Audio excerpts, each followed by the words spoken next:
Lauren writes, I'm curious about what you have to say about top down versus bottom up awakenings. Well, that's an interesting question. So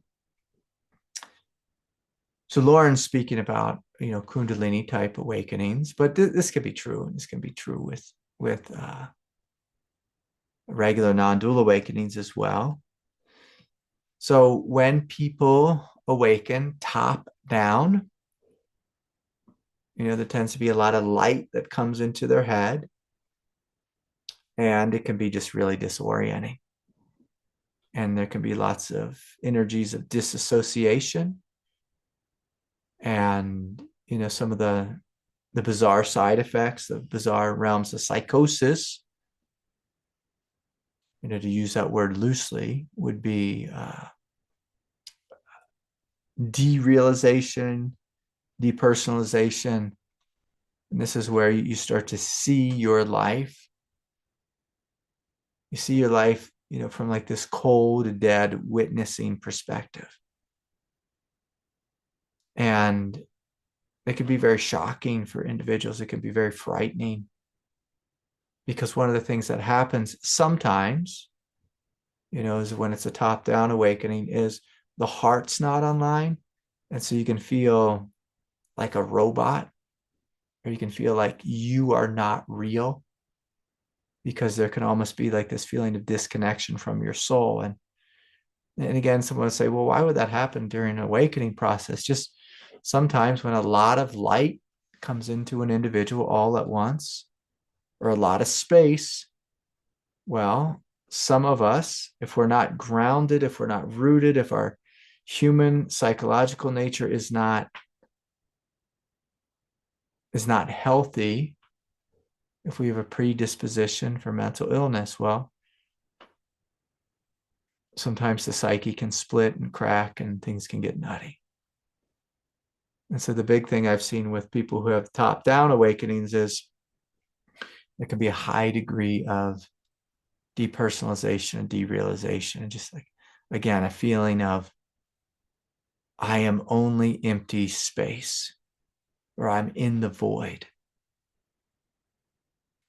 Now, of course, this can happen in a healthy manner, where top down is basically just lights coming down from heaven, and all the individual wakes up and says, oh yes, I'm a child of God, and I'm so happy to be in the experience of the divine, and I know myself as love, as space, as light, and there can be no problem there.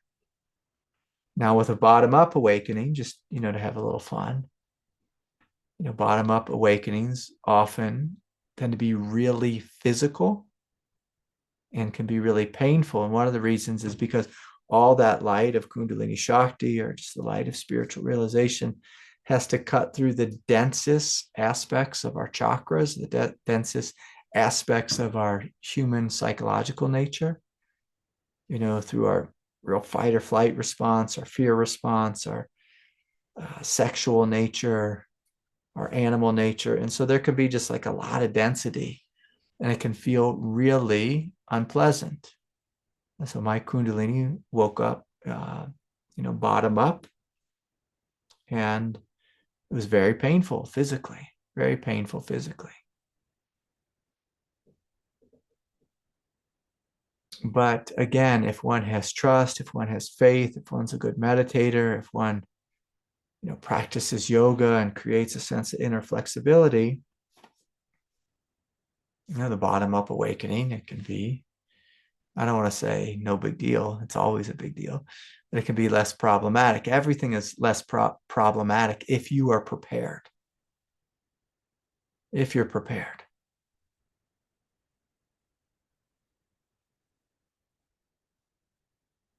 And so it's just like, there's like, we have Chad here in the Sangha. Chad's a builder, and as a builder, we need to have lots of tools, lots of skills, and lots of uh, preparations, to get the job site ready. And when you do things, in a prepared way, a logical way, a logistical way, in an intentional way, and you're skilled, you can build, incredible things. No big deal. But there's this fella who I drive past his house, and I've driven past his house for like 20 years now. And he's been working on his house for 20 years. And, it's like on the way to where I go rock climbing. And my friends and I, when we drive past it, we call his house the Death Star. He's like built this house in Colorado. He built it up on piers, like on telephone poles, like a post and beam, but like on a telephone poles. He's got it up off the ground. And in Colorado, you don't want to build your house up off the ground. You don't want cold air blowing under your house.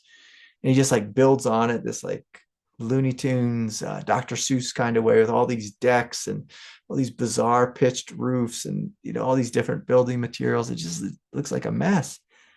It looks like he was just like learning as he went, and he wasn't prepared. He didn't know what he was doing. He didn't know what he was getting into. He's just a bad scientist. And some of us on the spiritual path, we're not trained well, or we haven't taken the time to meditate. We haven't laid a foundation.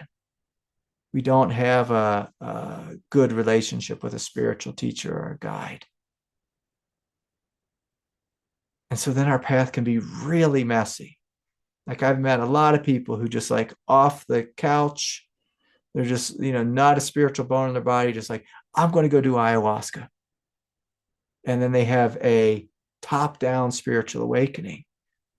And their mind gets blown out and they get lost in these psychotic places. They don't know how to meditate. They don't know how to be with difficulty. They don't know how to work with intense spiritual energies. And normally when people ask a question about this top-down, bottom-up awakening, it's because they had a premature awakening. But even that, I don't believe in premature awakenings. The way I look at life is, if God has chosen to wake up in you, that's not premature and it's not a mistake. But it certainly can be difficult. And I'll tell you this, it's certainly much easier and clearer when you're well trained, when you know how to meditate, when you have an inner flexibility of consciousness, when you know how to receive grace, when you have a relationship with God. Everything is much easier on the path. But if we fear God, or we have a distorted vision of God, that God is like a grumpy, judgmental, being who wants to punish us, it's like, then you'll see this awakening as a punishment. Or if you have faith in entities, but you don't have faith in God, you think you're being preyed upon or something insane.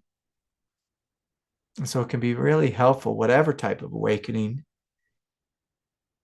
that is happening in you, to have a sense of faith that God's intelligence is here. And we're inviting your intelligence, your divinity, to wake up and to come into alignment with the truth of the divine. To come into alignment. And so if we have trouble, and all of us will have some trouble, and our trouble is it's just our path. It's just our next step. It's the thing that we are tripping over, but it's also the thing, like if we're tripping over the heart, there's a good chance we don't fully know about love. We might not know about forgiveness. We might not know about compassion. We may only know about fear. And so if you're having energy get stuck in the heart, it's like, okay, I need to know about love. I need to open to love. I need to meditate on love. Perhaps I need to meditate on compassion, on forgiveness, on letting go, so that the true nature of love can shine throughout the heart.